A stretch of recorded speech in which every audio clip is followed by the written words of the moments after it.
বিসমিল্লাহির রহমানির রহিম। আজকে আপনাদেরকে যে ক্লাসটি আমি করাবো সেটা হলো রোড সাইন। রোড সাইন অর্থ সাংকেতিক চিহ্ন বা প্রতীক। তো এই রোড সাইন বা সাংকেতিক চিহ্নর রূপ, ধরন, গঠন পৃথিবীর প্রত্যেক দেশেই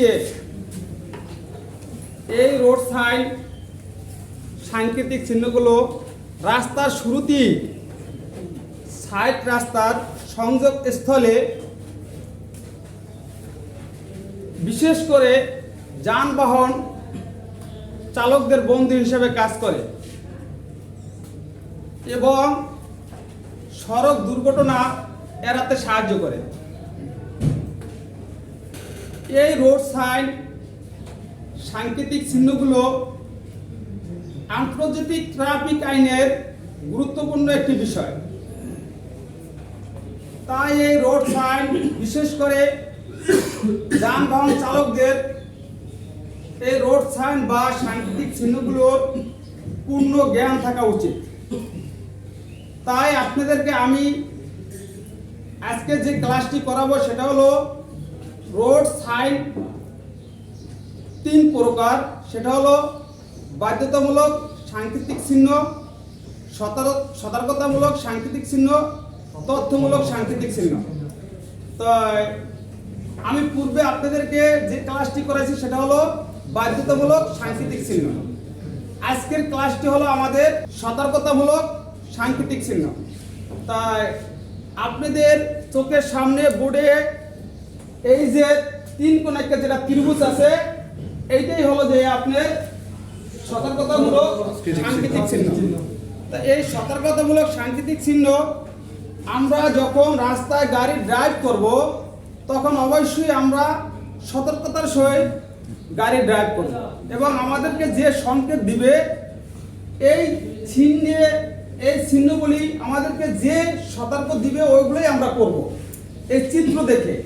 তাই এখানে আমাদের আগে বুঝতে হবে এই যে তিন কোণ একটা ত্রিভুজের ভিতরে যে কি আমাদেরকে কি বলা হয়েছে। তাই আপনারা মনোযোগ সহকারে আমাকে ফলো করুন। যদি আমাকে ফলো করেন অবশ্যই আপনাদের সংক্ষেপে এই জিনিসগুলো আপনাদের বুঝতে আপনাদের সাহায্য করবে। অবশ্যই আপনারা আমাকে ফলো করুন। এই যে দেখেন এক নম্বরে কি আছে? চৌরাস্তা। এই যে পাশে যেটা আছে এটাও চৌরাস্তা। তাই একটা হলো বড় চৌরাস্তা আর একটা হলো কি ছোট চৌরাস্তা। তাই এখানে ত্রিভুজের ভিতরে যে চিত্রটা আছে এটা হলো কি, এটা বড়। এটা যে চলমান রাস্তাটা এটা হলো বড়, ডানে এবং বামে যে রাস্তাটা গেছে এটা হলো কি ছোট। এর জন্য হলো এটা কি বড় চৌরাস্তা। এর পাশে যেটা আছে এটা চলমান রাস্তাটা কি ছোট, ডানে এবং বামে যে রাস্তাটা গেছে বড়। এটা হলো কি ছোট চৌরাস্তা। তাহলে বড় চৌরাস্তা, ছোট চৌরাস্তা, প্রধান সড়ক। এর তিন নম্বরে যেটা আছে এটা হলো কি চলমান রাস্তা থেকে বামে রাস্তা গেছে, এর মানে কি পার্শ্ব রাস্তা। আর এরপরে যেটা জিগজ্যাগ জংশন, এর মানে কি চলমান রাস্তা বামে এবং সামনে যাওয়ার পরে ডানে, এটা হলো কি জিগজ্যাগ জংশন। তারপরে কি জংশন। এই আমাদের এগুলো কি নির্দেশনা দিচ্ছে, মানে কি চিত্রের ভিতরে যে ত্রিভুজের ভিতরে যে চিত্রটা আছে আমাদের পথের আমাদের যে সড়ক পথটার এটার একটা লোকেশন দিয়ে দিয়েছে। কোথায় আপনার ডানে রাস্তা আছে, কোথায় বামে রাস্তা আছে, কোথায় রাস্তা নাই, সেগুলো আমাদেরকে লোকেশন দিয়েছে। এটা আমাদের অবশ্যই সতর্কতার সহিত আমাদের গাড়ি ড্রাইভ করতে হবে। আপনি যদি সতর্কতার সহিত গাড়ি ড্রাইভ করতে না করেন সেটার খেসারত আপনারই দিতে হবে। এখানে আপনাদের কেউ সরকারি কোনো কর্মকর্তা, বিআরটি এর অনুমোদন প্রাপ্ত কোনো কর্মকর্তা আপনাদেরকে ধরবে না। আপনি যাবেন ডানে, সেক্ষেত্রে আপনি বামে চলে গেলেন, আপনাকে বলবে না কোনো সরকারি কোনো বিআরটি এর কোনো অনুমোদিত কোনো কর্মকর্তা আপনাকে বলবে না যে তুমি বামে যাবা বামে, তুমি ডানে গেলা কেন। সেই ক্ষেত্রে এইটার খেসারত আপনারই দিতে হবে।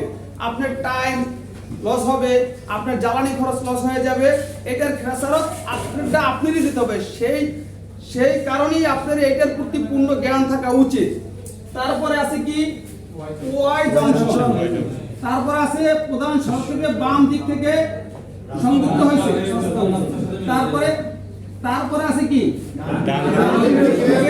চলমান রাস্তার সাথে মিলিত হয়েছে, এটা হলো কি গোল চক্র। এটাতে কেমন মনে করবে কি ডানে মোড়, তারপরে লেগে যায় এটা হলো ইউটার্ন। এই যে ইউটার্ন, আমাদেরকে এই ইউটার্নে কি সতর্ক করছে? ইউটার্ন এখানে যে কোনো মুহূর্তে গাড়িটা ঢুকতে পারে, সেই ক্ষেত্রে আমাদের কি করতে হবে? সতর্কের সহিত গাড়ি ড্রাইভ করতে হবে। যে এই সাংকেতিক চিহ্ন দেখলে আমার বুঝতে হবে যে সামনের গাড়িটা সে যদি ডানে সিগন্যাল দেয় তাহলে মনে করুন সে ডানে ঘুরবে, আর যদি সে হাত দিয়ে ইশারা দেয় তাহলে আমরা মনে করুন সে ডানে ঘুরবে। আমি কি করব? বামে ইন্ডিকেটর দিয়ে ওই গাড়িকে বাম সাইড দিয়ে এখান দিয়ে ওভারটেক করতে পারবো। যদি কোনো গাড়ি ডানে ইউ টার্ন নেয়, সেই ক্ষেত্রে সে যদি ডানে যদি সিগন্যাল দেয় তাহলে আমরা কি করব? বামে সিগন্যাল দিয়ে আমি বাম সাইড দিয়ে ওই গাড়িটাকে কি ওভারটেক করতে পারবো। কিন্তু এটা আমাদের অবশ্যই বুঝতে হবে। এরপর কি আছে? আঁকাবাঁকা রাস্তা, মানে কি বামে এবং ডানে। তারপরে গতি পরিবর্তন, গতি পরিবর্তন। আপনি গাড়ি চালাচ্ছেন 100 কিংবা 150 কিংবা 80 স্পিডে গাড়ি চালাচ্ছেন, হঠাৎ আপনার বামে মোড় আছে, এজন্য আপনি কি করতে হবে? গতিটাকে পরিবর্তন করতে হবে, নিয়ন্ত্রণ নিতে হবে। এরপরে কি দুই দিক থেকে এই দেখেন কোনটা এখান থেকে রাস্তাটা অনেক বড়, সামনে যাওয়ার পরে চিকন হয়ে গেছে। আর মানে কি দুই দিক থেকে রাস্তা কি হয়ে গেছে? সংকীর্ণ হয়ে গেছে, মানে চিকন হয়ে গেছে। তো অবশ্যই আমাদের চিকন রাস্তায় অবশ্যই আমাদের সতর্ক থাকতে হবে। চিকন রাস্তায় ওখানে আমরা ওভারটেক করতে আমাদের সমস্যা হবে, কিংবা আরেকটা গাড়ি আসলে আমরা মুখোমুখি সংঘর্ষ হতে পারে। এই জন্য ওখানে আমাদের গাড়ির স্পিড কমিয়ে আমরা সতর্কের সহিত গাড়ি ড্রাইভ করব। এরপরে কি আছে? এক সাইড থেকে রাস্তা থেকে ডান সাইড থেকে কি হয়েছে? সংকীর্ণ হয়েছে। এরপরে দুই দিক থেকে আগাত রাস্তা একত্রে, আর এটা হলো কি ট্রাফিক সিগন্যাল। এই ট্রাফিক সিগন্যালটা আমাদের অবশ্যই বুঝতে হবে। ট্রাফিক সিগন্যালটা হলো লাল, হলুদ, সবুজ। লাল, হলুদ, সবুজ মানে এখানে তিনটি কাজ করতেছে। তিনটি আমরা যখন লালটি জ্বলবে তখন আমরা কি করব? মানে থামবো। যখনই আমাদের হলুদ বাতিটা জ্বলবে তখন আবার যাওয়ার জন্য প্রস্তুত হব। আবার যখন সবুজ বাতিটা জ্বলবে তখন কি করব? আমরা স্বাভাবিকভাবে যাওয়ার জন্য চেষ্টা করব। আবার এই যেমন লাল, হলুদ, সবুজের পরে পুনরায় ঘুরে কি আসতেছে? লাল। লাল, হলুদ, সবুজের পরে পুনরায় কি? লাল। পুনরায় লাল। তারপরে আপনার এই যে হলুদ বাতিটা এখানে আমাদের কাজ করতেছে কয়টি? দুইটি। একটি থামার জন্য প্রস্তুতি নেওয়া, আর একটা কি যাওয়ার জন্য প্রস্তুতি নেওয়া। এরপরে কি? পাহাড়। পাহাড়ের ঢাল নিচের দিকে, তারপরে উঁচু পাহাড় উপরের দিকে। এরপরে এই যে আমরা এখানে দেখতেছি 4.4 মিটার, মানে কি উচ্চতা সীমা। আমরা এটা দেখতে মনে করেন কি উচ্চতা সীমা। আমার গাড়িটা, আমরা যে গাড়িটা ড্রাইভ করব ওই গাড়িটার সম্বন্ধে অবশ্যই আমাদের কনফিগারেশন, ওই গাড়িটার আকার আকৃতি, মানে কতটুকু ওই গাড়িটার ওয়েট ক্ষমতা, কতটুকু উচ্চতা, কতটুকু দৈর্ঘ্য, কতটুকু প্রস্থ, কতটুকু এক্সেল মাপ, এগুলো আমাদের অবশ্যই গাড়িটার ধারণা থাকতে হবে। যখনই আমরা দেখব যে উচ্চতা সীমা আমার এখানে আছে কি 4.4 মিটার, যদি আমার গাড়িটা যদি এখানে থাকে, আমার গাড়িটি যদি থাকে 5.5 মিটার, তাহলে আমরা ওই জায়গাটা আমাদের গাড়িটা প্রবেশ করব না। যদি প্রবেশ করি তাহলে উপরে বেজে যাবে, একটা মানে কি হবে? দুর্ঘটনা ঘটবে। তাই সেই ক্ষেত্রে আমাদের কি করতে হবে? এর অধিক আমাদের প্রবেশ করা যাবে না। এই ক্ষেত্রে আমাদের অবশ্যই সতর্ক থাকতে হবে। তারপরে কি বরাবর দুই দিকে চলাচল, তারপরে কি আড়াআড়ি চলাচল, তারপরে কি পথচারী চলাচল। আমরা অবশ্যই এই যদি দেখি পথচারী চলাচল, এখানে আমাদের অবশ্যই সতর্ক থাকতে হবে। কি এখানে পথচারী চলাচল করবে, এজন্য আমরা সতর্ক সহিত গাড়ি ড্রাইভ করব। তারপরে পথচারী চলাচলের রাস্তা, এটা হলো কি? এটা হলো স্কুল। যেমন এই যেমন গার্জিয়ান, আমরা বাচ্চার হাত ধরে স্কুলে নিয়ে যাচ্ছে, পাঠাগার শিশু স্কুল, মানে যে কোনো মুহূর্তে এই বাচ্চাটা বাপের বা মায়ের হাত ছেড়ে সড়কে দৌড় দিয়ে আসতে পারে। সেক্ষেত্রে আমাদের কি করতে হবে? সতর্ক সহিত আমাদের গাড়ি ড্রাইভ করতে হবে। যে কোনো মুহূর্তে বাচ্চাটা গার্জিয়ানের হাত ছেড়ে দৌড়ে আসতে পারে, আমরা এখানে অবশ্যই আমাদের মনোযোগ থাকতে হবে। তারপরে কি স্কুল। এটা হলো স্কুল, হ্যাঁ সামনে স্কুল। বাচ্চারা এটা হলো কি, এটা হলো শিশুদের স্কুল, আর এটা হলো কি বড়দের স্কুল। মানে যেমন আমরা শিশু শ্রেণী আছে, তারপরে লেগে হাই স্কুল আছে, কলেজ আছে, আমরা এগুলা বুঝে নেব। এই যেমন এখানে কি ছোট বাচ্চা আর এখানে কি বড় একজন, এতে বলতে কি শিশুদের স্কুল। আর এখানে কি দুজনই কি বড়, আর মানে কি আমরা হাই স্কুল ধরবো কিংবা কলেজ ধরবো। এখানে কলেজ বা হাই স্কুলে সাধারণত ছাত্ররা যাওয়া আসা করে, এই জন্য আমাদের অবশ্যই কি করতে হবে, সতর্কতা থাকতে হবে। তারপরে গবাদি পশুর খামার, গবাদি পশুর খামার যে কোনো মুহূর্তে গবাদি পশু আপনার সড়কে চলে আসতে পারে, এই জন্য আমাদের অবশ্যই সতর্কের সহিত গাড়ি চালাতে হবে। তারপরে কি বন্যপ্রাণী, এই বন্যপ্রাণী মানে সাধারণ পাহাড় অঞ্চলে বন্যপ্রাণী যদি এক জঙ্গল থেকে আরেক জঙ্গলে যায়, তখন রাস্তা যখন ক্লোজ করে, তখন এই সাধারণত আপনার সাংকেতিক চিহ্নগুলো ওখানেই দেখবেন। তাই সতর্কের সাথে গাড়ি চালাবেন। যখন হাতি যখন এপার থেকে ওপার যায়, এর সামনে যদি আপনি গাড়ি নিয়ে পড়েন, তখন একটা দুর্ঘটনা ঘটতে পারে বা ওদেরকে যাওয়ার সুযোগ দিতে হবে। এদিকে আমাদের অবশ্যই মনোযোগ থাকতে হবে। তারপরে কি সামনে নদী, তারপরে কি অসমতল রাস্তা, মানে যে সড়কটা দিয়ে আপনি গাড়ি ড্রাইভ করতেছেন, ওই সড়কে আপনার কোথাও উঁচু কোথাও ঢালু এরকমের সড়ক। এই জন্য আমাদের যে কোনো মুহূর্তে দুর্ঘটনা ঘটতে পারে। এই জন্য আমাদের এই অসমতল রাস্তায় দেখে শুনে গাড়ি ড্রাইভ করতে হবে। এটা হলো পিচ্ছিল রাস্তা। এই পিচ্ছিল রাস্তায় আমরা ব্রেক করলে ব্রেকটা কি কন্ট্রোলে আসবে না, ব্রেক করলে স্লিপ কাটবে। এই জন্য আমাদের সতর্কের সহিত গাড়ি চালাতে হবে। এলো হাইল্যান্ড। আমরা সাধারণত গাড়ি ড্রাইভ করতে করতে দেখা গেছে সামনে একটা 500 রাস্তা আছে, আমাদের যে রাস্তা দিয়ে গাড়ি চালাইতেছি 500 রাস্তা আছে। ওই রাস্তা থেকে যে কোনো মুহূর্তে একটা গাড়ি আসতে পারে কিংবা একটা গাড়ি ঢুকতে পারে। আমাদের গাড়ির স্পিড কমানোর জন্য এই আইল্যান্ডটা দেওয়া হয়। এবং আমাদের চোখে যদি সাধারণত দেখা গেছে আপনি এক ভাই গাড়ি চালাচ্ছেন, চোখে হালকা ঘুম চলে আসছে, তখন আইল্যান্ডের উপরে যদি গাড়িটা ওঠে, তখন আর চোখে ঘুম থাকবে না, দেখবেন যে ভাঙ্গে সুইরা আমার পার্থক্য শেষ। কিন্তু আসলে উদ্দেশ্য হাইল্যান্ডটা ওর জন্য না, হাইল্যান্ডটা উদ্দেশ্য হলো গাড়িটার স্পিডটা স্লো করেন, কমান, তারপরে দেখে শুনে তারপর আপনি যান। হয়তো ডানে কিংবা বামে হয়তো কি আছে 500 রাস্তা আছে, সেখান থেকে একটা গাড়ি উঠতে পারে বা একটা গাড়ি ভিতরে ঢুকতে পারে। সেই ক্ষেত্রে আপনার গাড়িটাকে ছোট করে দেখে শুনে যান।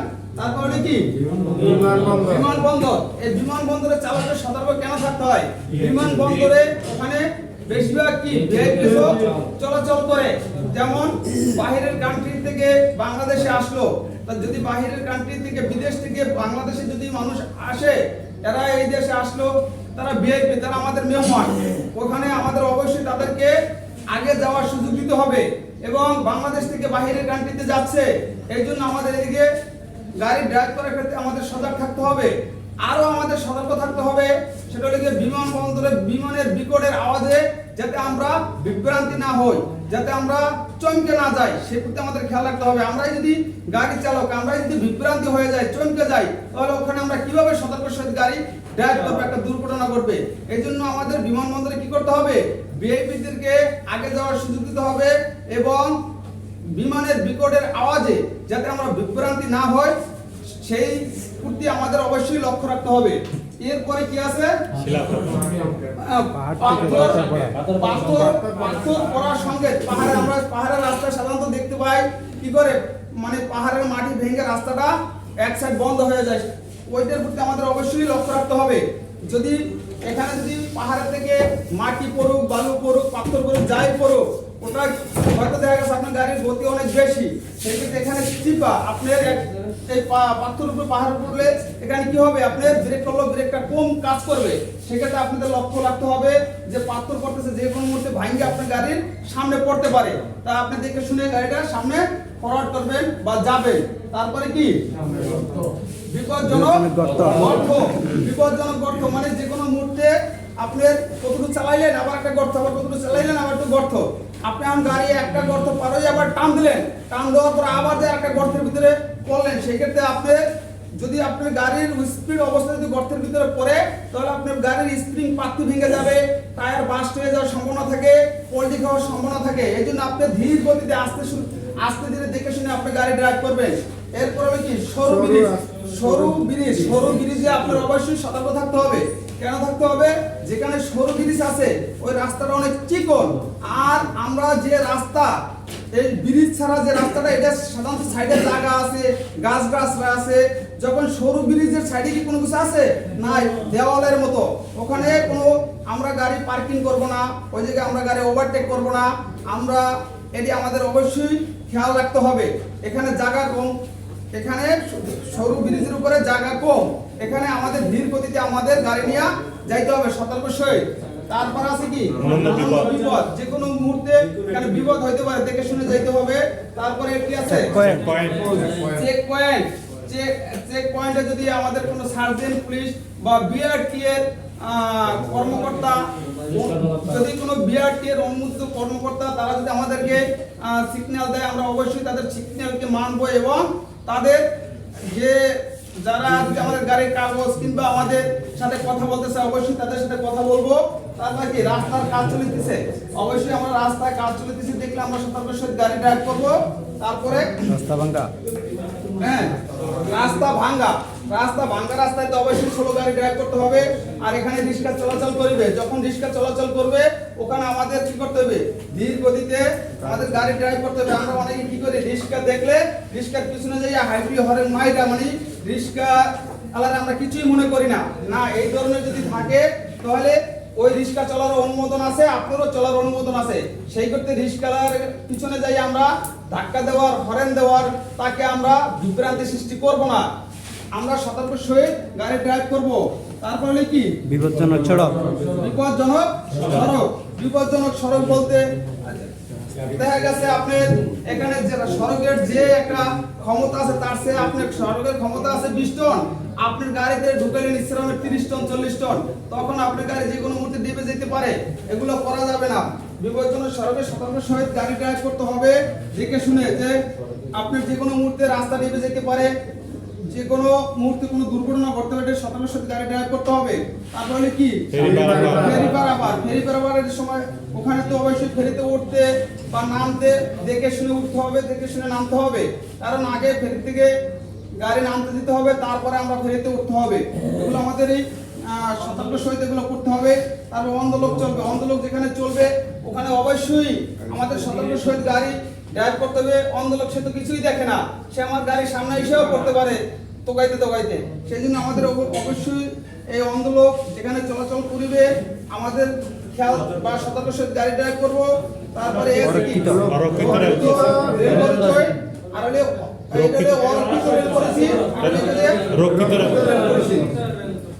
এই যেমন অরক্ষিত এবং রক্ষিত, এই অরক্ষিত রেল করেছেন, রক্ষিত রেল করেছেন, এটা আমাদের অবশ্যই জানতে হবে। তার কারণ যেটা অরক্ষিত রেল করেছি, এই যে একটা রেলের ছবি দেওয়া আছে, এটা দেখলে আমরা মনে করুন কি অরক্ষিত রেল করেছি, এখানে কোনো গেটম্যান নাই, এটা আমাদের নিজ ক্ষমতায় আমরা রেল লাইনটা আমাদের এই যানবাহনটা ওই করে নিতে হবে। সেই ক্ষেত্রে আমাদের কি করণীয় আছে? আমরা গাড়িটাকে ব্রেক করব, ব্রেক করে দেখে শুনে ডানে বামে দেখে শুনে কোনো পথচারী আছে কিনা, কোনো রেল আছে কিনা, এটা দেখে তারপরে আমরা ওই পারে যাব। এর মানে কি অরক্ষিত রেল করেছি না, কোনো গেটম্যান দারোয়ান নাই। আর যেটা রক্ষিত রেল করেছি এটাকে কি রক্ষা করার জন্য গেটম্যান আছে, দারোয়ান আছে। মানে কি রক্ষিত হলো রক্ষা করার জন্য ওখানে লোক আছে, বাস ফালাই দেবে আপনি যাতে এই পার থেকে ওই পারে না যাইতে পারেন। যদি কোনো সমস্যা হয়, যখন ওখানে নিরাপদ মনে হবে উনি বাসটা উঠিয়ে দেবে, তারপর আপনি এই পার থেকে ওই পারে যাবেন। এই জন্য দুইটা আমাদের অবশ্যই ভালো করে বুঝতে হবে। তাহলে এই রেল করেছেন হলো কয় প্রকার? দুই প্রকার। একটা হলো কি অরক্ষিত, একটার ভিতরে গেটম্যান আছে, একটার ভিতরে গেটম্যান নাই।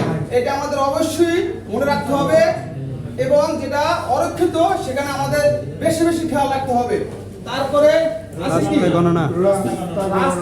রাস্তা গণনার মার্গ, তারপরে তারপরে উভয় গতি পরিবর্তন, তারপরে এটা হলো কি আপনি ব্রিজের উপরে, ব্রিজের সাইডে যে খাম্বাগুলো আছে, যে আপনার রাস্তার মানে প্রস্থ বামে আর কোনো রাস্তা নাই বা চাপানো যাবে না, যেটা ব্রিজ আমরা সাধারণত যখন গাড়ি ড্রাইভ করে যখন ব্রিজের সাইডে যে ব্রিজের যে খাম্বাগুলো আছে ওখানে রাতের অন্ধকারে লাইটের পশারে এগুলো এই যে মারগুলো আছে এগুলো কি জিজির করে জ্বলে, এর মানে কি এর বাহিরে পৌঁছার জায়গা নাই, এটাই শেষ এরিয়া। এটা আমাদের অবশ্যই খেয়াল রাখতে হবে। এরপর সামনে বিকল্প রাস্তা, তারপর এই যে বিকল্প রাস্তা যদি কোনো রাস্তার কাজ করে রাস্তা বন্ধ করে দেয়, তীর ফিট করা আছে, আমরা ওই তীর অনুযায়ী সামনে গাড়ি ড্রাইভ করব। এটাও বিকল্প রাস্তা, তীর যেদিকে ফিট করা আমরা সেদিকে যাব। এই যে তিন রাস্তার যে লেনের যে সড়ক আছে 1 2 3, একটা বন্ধ করে দিয়েছে, দুইটা অন আছে। আর যেটা লাল দাগ সেটা মনে করবো এই লেনটা বন্ধ করে দিয়েছে, আমরা এই লেন ছেড়ে আমাদের এই দুই লেনে আমরা গাড়ি ড্রাইভ করবো, এটা বন্ধ। এটা আমাদের অবশ্যই বুঝতে হবে, এটাও গতি পরিবর্তন। আর এটা হলো কি ট্রাফিক লাইট সিগন্যাল, আমাদের অবশ্যই এগুলো বুঝে গাড়ি ড্রাইভ করতে হবে। এটা হলো কি আন্তর্জাতিক, এটা শুধু বাংলাদেশেই নয়, এটা সারা বিশ্বে আছে। তাই আপনারা এগুলো আপনাদের এই সাংকেতিক চিহ্নের উপরে আপনাদের পূর্ণ জ্ঞান থাকা একান্ত প্রয়োজন। আর এই ভিডিওটা যদি আপনাদের ভালো লাগে অবশ্যই আপনারা লাইক দিবেন এবং শেয়ার করবেন, কমেন্ট করবেন, সাবস্ক্রাইব করবেন।